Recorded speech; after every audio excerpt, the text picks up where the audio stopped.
Alors c'est une œuvre qui s'appelle Embrun, qui est en céramique et métal. Il y a une dizaine de pièces. L'idée c'était de remplacer l'une des douches de plage qui sont faites pour se dessaler et revenir vers la ville. C'était un peu aussi inviter les gens à toucher une sculpture qui sont habituellement interdites de tripotage dans les musées ou les expos. Je fais de la sculpture, mais aussi du dessin, je fais des carnets de voyage et c'est très souvent lié au milieu marin. C'est toute la difficulté et aussi l'excitation de cette biennale, c'est de comment s'intégrer à cet espace qui est hyper riche mais aussi très fréquenté avec ses contraintes et de trouver quelque chose qui interagit avec les gens et avec l'environnement. Ce que j'aime beaucoup, c'est qu'on est, quand on marche le long de l'eau, c'est qu'on peut voir la pièce avec en arrière-plan l'océan.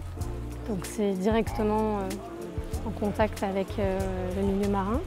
Et aussi les choix de la terre et du traitement de la céramique. Entre le mat, le brillant, il y a de la terre grise, il y a de la terre blanche, il y a des dégradés. C'est donner cette impression que peut-être ça sort du sol.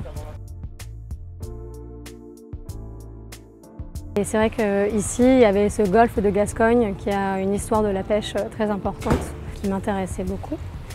Et j'avais envie d'évoquer la pêche et aussi la surpêche, mais de manière plus légère, peut-être plus humoristique et la rendre visible parce que finalement, on ne voit jamais tout ce qui se passe en mer. On se retrouve quelque part à la même échelle que ces poissons qui sortent de l'eau, un peu comme aussi les gros filets de pêche qui vont extraire et sortir de leur milieu naturel toutes ces poissons qui sont pêchés, raclés, filetés hors de l'eau. Et en même temps, ce sont les poissons qui, du coup, nous nettoient de l'eau salée. C'est un peu une sorte de symbiose.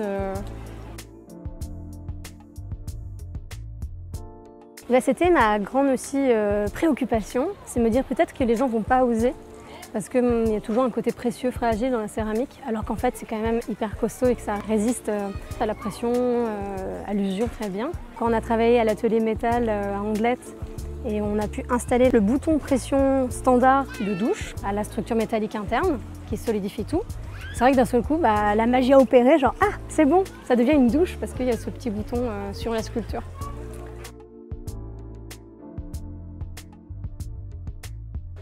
D'éveiller l'intention des gens sur tout ce qui provient de la mer, dont les poissons, mais c'est évidemment plus large que ça, qu'on oublie souvent que ce sont justement des êtres vivants avant d'être des steaks panés dans nos assiettes, et que tout ça c'est indispensable à la vie, en plus d'être à l'origine de la vie.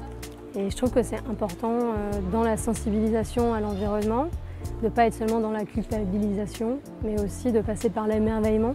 De cette manière, ça peut encourager plus les gens à être attentifs à tout simplement d'où provient le poisson qu'ils achètent.